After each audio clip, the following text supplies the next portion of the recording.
한빛장로교회 김사무엘 목사입니다. 오늘은 이사야서 41장 8절에서 14절의 말씀을 가지고 함께 하신 하나님 하는 제목으로 함께 은혜를 나누도록 하겠습니다. 어느 날 어린아이 둘을 둔 어머니가 갑자기 회사 사정에 의하여 다른 사람들은 다 쉬는 공휴일에 일을 할 수밖에 없었습니다. 갑자기 결정된 일이라 베이비시터를 구하지 못하고 아이 둘을 데리고 직장에 갈 수밖에 없었습니다. 다행히 그 회사의 아래층은 평상시에도 직원들의 아이들을 데이케어하는 방이었고 같은 통로로 올라가면 2층은 일하는 사무실이었습니다. 그래서 어머니는 아이 둘을 아래층에 두고 위층에서 일을 해야 했습니다. 아이들은 데이케어실에 들어서는 순간 오히려 얼굴들이 환해졌습니다. 자기들이 그동안 가지고 싶었던 장난감이 너무 많이 있었기 때문입니다. 아이들은 엄마는 걱정하지 말고 일하라고 엄마의 등을 밀다시피 하여 내보냅니다. 2층으로 올라온 어머니는 아무 걱정 없이 일을 시작했습니다. 얼마를 정신없이 일을 하고 있는데 아이들이 걱정 섞인 목소리로 엄마를 부릅니다. 엄마, 거기 계세요? 그래, 엄마 여기 있다. 왜 그러니? 안 해요. 그럼 됐어요. 또 얼마를 지나서 또 아이들이 엄마를 부릅니다. 엄마, 거기 계세요? 그래, 엄마 여기 있다. 왜 그러니? 안 해요. 그러면 됐어요. 어머니가 위층에서 일하는 동안 이 대화는 계속되었습니다. 아이들은 위층에 계시겠다고 말한 어머니가 보이지 않았기 때문에 이런 식의 대화로 어머니의 존재를 확인해야 했던 것입니다. 아이들은 자기들이 좋아하는 장난감도 많고 재미가 있지만 어머니의 존재가 확인되어야 마음 놓고 놀 수 있었던 것입니다. 우리들과 하나님의 관계가 바로 그렇습니다. 사람들은 하나님이 보이시지 않기 때문에 정말 우리 곁에 계신지 확인하고 싶어 합니다. 하나님은 이런 우리의 사정을 다 아시고 영원히 변함없인 약속을 기록해 놓으셨습니다. 내가 세상 끝날까지 너희와 항상 함께 있으리라. 하나님께서 아브라함을 부르셔서 이렇게 명령하셨습니다. 내 친척 아비집을 떠나라. 그리고 내가 가라는 곳으로 가면 내가 너의 후손에게 복을 주겠다. 그리고 너의 후손으로 온 세계의 백성들이 복을 받는 복의 근원이 되도록 해주겠다. 아브라함은 하나님의 그 약속을 받고 고향을 떠났습니다.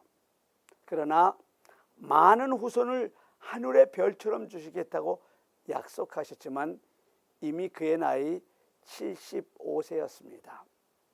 거기에다가 25년이 지나도록 하나님께서는 아들 하나를 주시지 않으셨습니다.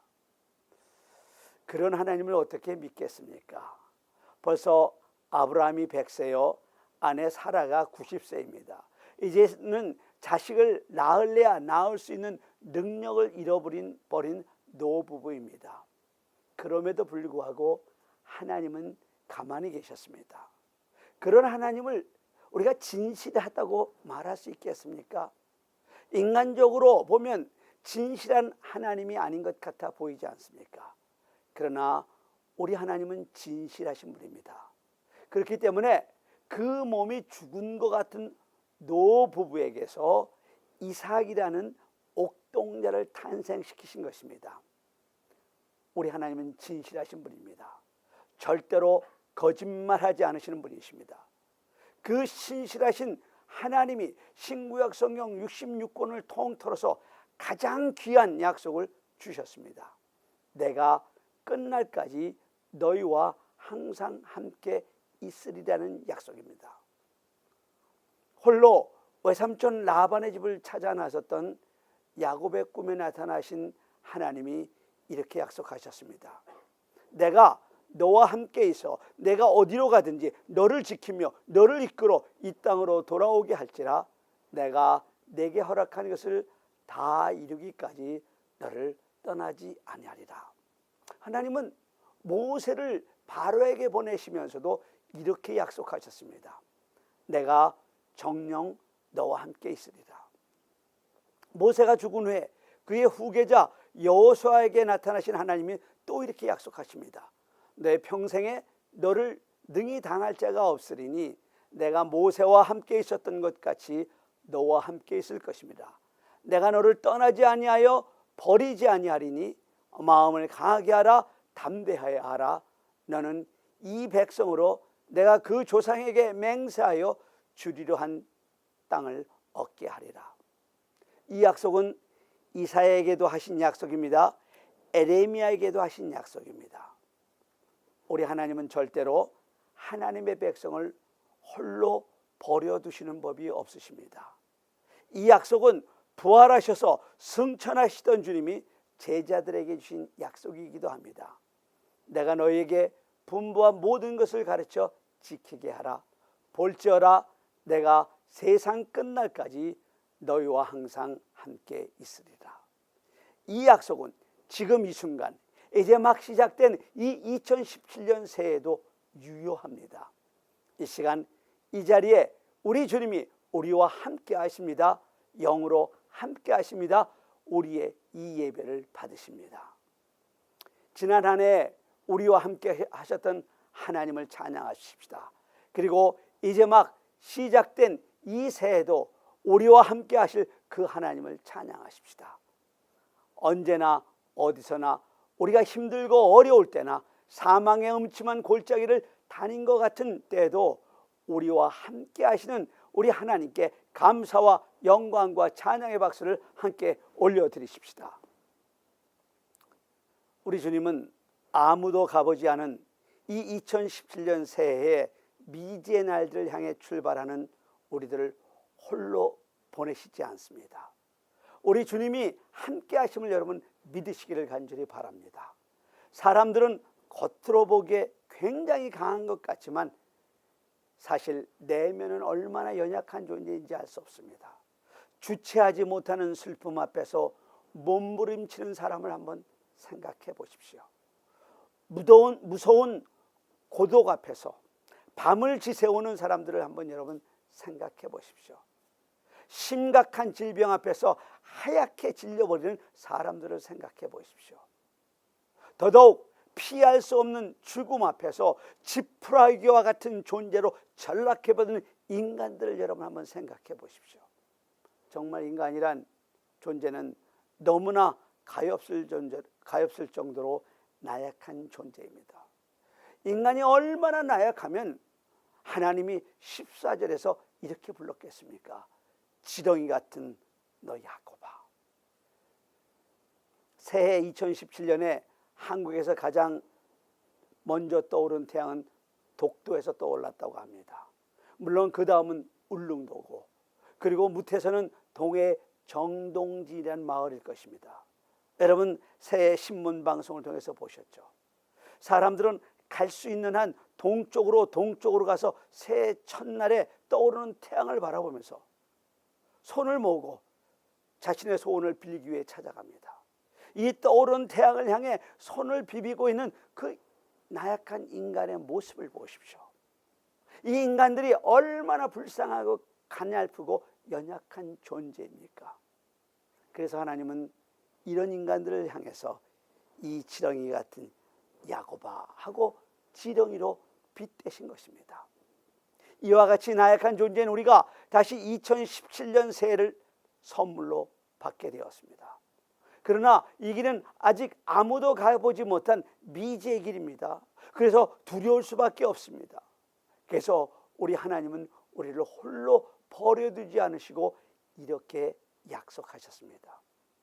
이사야 41장 10절의 말씀을 제가 읽겠습니다. 두려워 말라, 내가 너와 함께함이라. 놀라지 말라, 나는 내 하나님이 됨이라. 내가 너를 굳세게 하리라. 참으로 너를 도와주리라. 참으로 나의 의로운 손으로 너를 붙들리라. 엄청난 말씀이 아닙니까?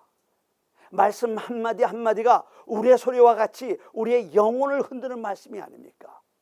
여러분 이 말씀을 통해서 하나님의 큰 음성을 듣는 시간이 되시기를 간절히 바랍니다. 그런데 문제는 우리가 이 말씀을 알지만 우리가 이 새해 2017년에 이 말씀의 능력을 얼마나 우리 스스로가 체험하고 사느냐 하는 것입니다.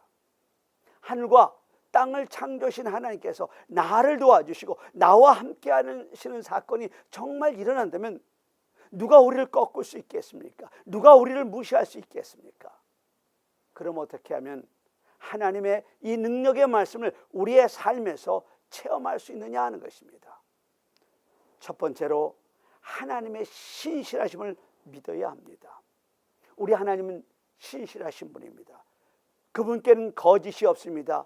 우리들처럼 상황에 따라 말을 바꾸지 않는 분이십니다. 사무엘상 15장 29절에서는 이스라엘의 지존자는 거짓이나 변개함이 없으시니 그는 사람이 아니시므로 결코 변개치 않으신다고 말씀하셨습니다. 사실 오늘 본문 말씀은 원래 이스라엘 백성을 향해 하신 말씀입니다.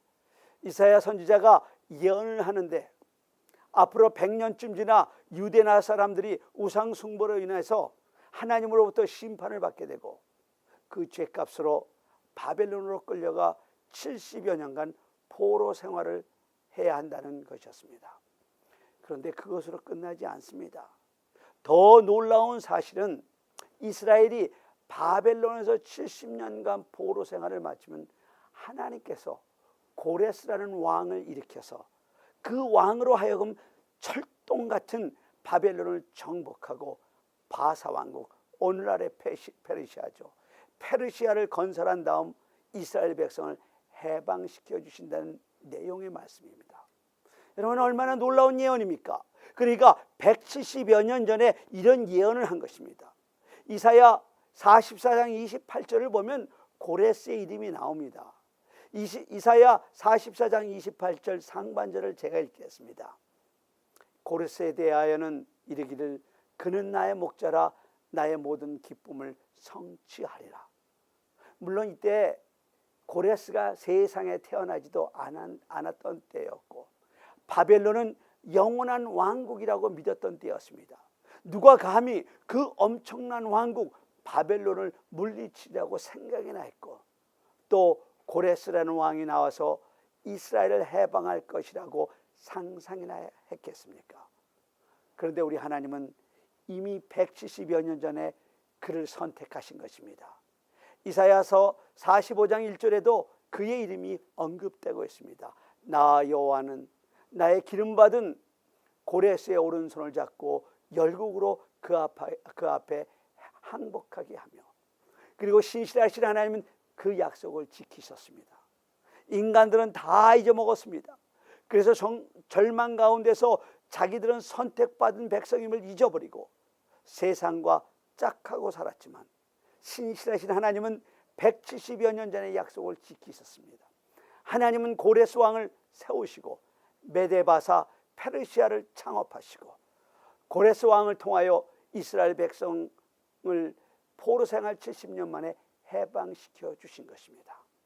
바로 그 신실하신 하나님의 약속이 오늘 본문의 말씀이십니다. 다시 한번 이 놀라운 하나님의 말씀을 함께 읽겠습니다.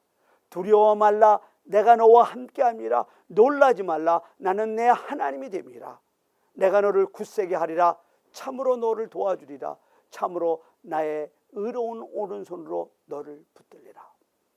이 약속을 붙잡고 올새 2017년을 하나님 안에서 복된 삶을 사시기를 간절히 바랍니다. 두 번째로 하나님의 말씀을 우리의 삶에서 체험하려면 우리의 믿음이 흔들리지 말아야 합니다. 빌리그레암 목사님이 한창 젊고 잘 나갈 때 그에게는 단짝과 같은 친구가 있었다고 합니다. 템플턴이라는 전도자입니다. 이분도 빌리그레암 목사님처럼 정말 가슴 뜨거운 불을 안고 전도하는 전도자였습니다. 그래서 그들은 늘 함께 다니면서 하나님의 복음을 전했습니다. 어떤 면에서는 템플턴이 빌리그레암 목사님보다 더 유능하기도 했다고 합니다. 그런데 어느 날 이 전도자 템플턴을 아는 사람은 지금 별로 없지 않습니까? 그것은 한 장의 사진 때문에 그의 믿음이 송두리째 흔들리고 말았기 때문입니다. 그 사진은 그 당시 엄청난 가뭄과 기근으로 허덕이던 북아프리카의 한 여인이 굶어 죽어가는 아기를 자기 무릎에 앉혀놓고 하늘을 향해 원망의 눈빛을 보내는 그런 사진이었습니다. 이 사진을 보면서 템플턴은 이런 생각을 했습니다. 이 여인에게, 이 죽어가는 아이에게 필요한 것은 비인데 어찌 천지 만물을 창조하신 하나님이 계시다면 어떻게 이런 여인에게 비를 주시지 않겠는가? 그 하나님이 그렇게 자비하시고 인자와 긍휼이 풍성하시다면 어떻게 죽어가는 이 아이에게 비를 주시지 않겠는가? 템플턴은 그리고는 전도의 삶을 포기해버렸습니다. 그리고 다른 길로 갔습니다. 물론 믿음의 길을 떠난 것은 아니고 학교를 세워 후학을 양성하였습니다. 물론 귀한 일입니다. 그러나 빌리그레암 목사님 같겠습니까? 빌리그레암 목사님은 어떤 상황에도 오직 예수, 오직 하나님만을 붙들고 전도자의 삶을 살았는데 이 사람은 한순간의 믿음을 버리고 다른 길로 가버렸던 것입니다. 가끔 우리의 믿음도 흔들릴 때가 있지 않습니까? 어떤 면에서 그것은 정상적일지도 모릅니다. 그러나 하나님의 말씀을 정말 어린아이처럼 믿지 못하고 흔들린다면 그것만큼 답답하고 불행한 일도 없을 것입니다. 2017년 신년벽두에 먼저 우리의 믿음을 점검해 봅시다. 하나님께서 나와 함께 하신다고 약속하셨습니다. 그 약속을 내가 얼마나 믿는가? 하나님께서 내게 힘을 주신다고 말씀하셨습니다. 그 하나님을 내가 얼만큼 의지하고 있는가? 말씀을 말씀대로 믿으면 하나님이 내게 힘을 주시고 하나님께서 함께 하시는 능력이 이 한 해 내게 나타날 것입니다. 문제는 말씀대로 믿지 못하기 때문에 놀라운 그 하나님의 말씀의 능력을 체험하지 못하고 의심으로 흔들린다는 것입니다. 이 새해는 말씀을 말씀대로 믿고 순종하십시다. 그럴 때 하나님의 말씀이 내 안에서 체험되어지고 내 삶에서 하나님의 기적을 체험하게 될 것입니다. 세 번째로 하나님의 말씀을 우리의 삶에서 체험하는 방법은 내가 얼마나 하나님의 말씀을 내 삶에서 실천했느냐 그리고 순종했느냐 하는 것에 달려 있습니다. 어떤 집사님 내가 성탄절이 되어 교도소 선교의 사역의 하나로 수감자들의 자녀에게 선물을 나눠주는 천사의 나무 행사에 참여하고 있었습니다. 집사님이 선물을 전달하기 위해 어느 주택단지로 들어섰을 때 9살쯤 되어 보이는 소년이 조심스럽게 문을 열어주었습니다. 집사님은 선물을 건네며 메리 크리스마스라고 인사를 했습니다. 그리고 What's your name? 이름이 뭐니? 하고 묻자 소년은 자기 이름을 임마누엘이라고 대답을 하였습니다. 집사님은 임마누엘? 그러면 내 이름이 무슨 뜻인지 알고 있니? 하고 물으면서 마태복음 1장 23절 보라 처녀가 잉태하여 아들을 낳을 것이요 그 이름은 임마누엘이라 하리라 하셨으니 이를 번역한즉 하나님이 우리와 함께 계시다 함이라는 말씀을 읽어주고 얘야 너는 참 아름다운 이름을 가지고 있구나. 내 이름은 하나님이 함께 계시다는 뜻이라는 것을 알려주었습니다. 안에서 임마누엘 누가 왔니? 하며 소년의 엄마가 행주치마에 물기를 닦으며 현관으로 나왔습니다. 소년은 엄마에게 달려가 꼭 껴안으며 이렇게 말했습니다. 엄마, 내 이름이 무슨 뜻인지 아세요? 하나님이 우리와 함께 계시다는 뜻이에요. 그야말로 범죄가 들끓는 누추한 주택단지에서 어린아이의 이 맑은 목소리가 울려 퍼지던 그 순간 성탄의 메시지가 새로이 선포된 것입니다. 여러분 그렇습니다. 우리 하나님은 임마누엘 하나님이십니다. 우리 하나님은 언제나 우리와 함께 계십니다. 예수 그리스도의 성육신의 사건을 통해서 인간의 역사에 들어오시는 매우 특별한 방법을 통해서 말입니다. 그런데 사람들이 혼자 사는 것으로 착각들을 합니다. 그러니까 실패하고 고난이 찾아올 때 쉽게 절망하고 아주 조그만 성공을 했을 때는 기고만장 교만을 떠는 겁니다. 아닙니다. 임마누엘 하나님이 우리와 함께 계십니다. 그런데 문제는 하나님의 존재란 어떤 면에서는 막연하다는 것입니다. 눈에 보이지 않습니다. 들리지도 않습니다. 만져지지도 않습니다. 그러나 하나님을 믿는 우리는 이런 하나님께서 나와 동행하신다는 약속을 우리는 믿음으로 받아들입니다. 여러분, 온 우주에 충만하신 하나님이 나와 함께 하신다고 하셨으므로 그것을 믿습니다. 그러나 그분과 동행하는 삶을 살기 위해서는 연습과 훈련이 필요합니다. 곧 무시로 성령 안에서 기도하는 것이 하나님과 동행하는 훈련입니다. 주야로 하나님의 말씀을 묵상하는 것입니다. 우리가 듣고 읽고 아멘한 말씀을 매일의 삶에서 실천하는 것입니다. 그리고 그 말씀을 가지고 하나님 앞에 기도하는 것입니다. 내가 길을 가거나 일을 할 때 또는 가만히 혼자 있을 때도 자주 하나님의 말씀을 묵상하며 그것이 바로 동행하는 연습이 되는 것입니다. 마음을 열고 자주 하나님의 이름을 부르면서 기도할 수만 있다고 한다면 그 사람은 하나님과 동행하는 연습과 훈련을 하고 있는 것입니다. 설교 앞부분에서 어머니와 두 아이의 이야기처럼 가끔씩 하나님을 불러보는 것입니다. 하나님, 나와 함께 계시죠? 하나님, 내가 지금 힘이 들어요. 나에게 힘을 주세요. 하나님, 지금 내가 외롭습니다. 나와 함께 해주세요. 그럴 때마다 하나님은 말씀에서 응답하십니다. 두려워 말라, 내가 너와 함께 함이라. 놀라지 말라, 나는 내 하나님이 됨이니라. 내가 너를 굳세게 하리라.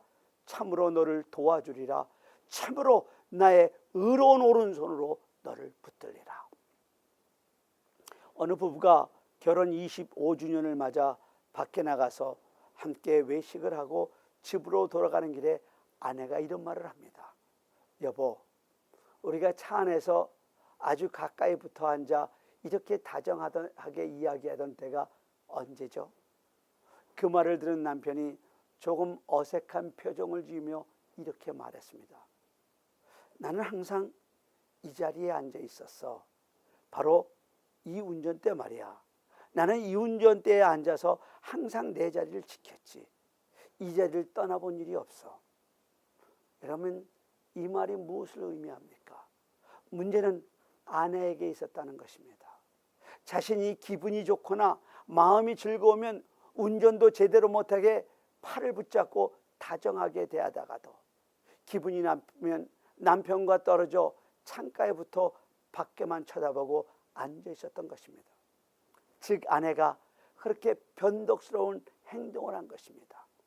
남편은 언제나 묵묵히 앞만 보고 운전석을 지키고 있었는데 아내가 제대로만 했으면 차를 탈 때마다 항상 다정스럽게 이야기를 나누는 분위기를 만들 수 있었을 텐데 말입니다. 그러면서 남편에게 우리가 언제 다정하게 이야기한 일이 있었느냐고 핀잔을 주는 것입니다. 하나님께서는 언제나 오늘이나 어제나 우리 인생의 운전대를 붙잡고 계십니다. 변덕은 내가 부렸어요. 이제 새해에는 주님과 가까이 하시길 바라십니까? 운전대 가까이, 주님 가까이 다가가세요. 그리고 주님과 대화를 나누세요.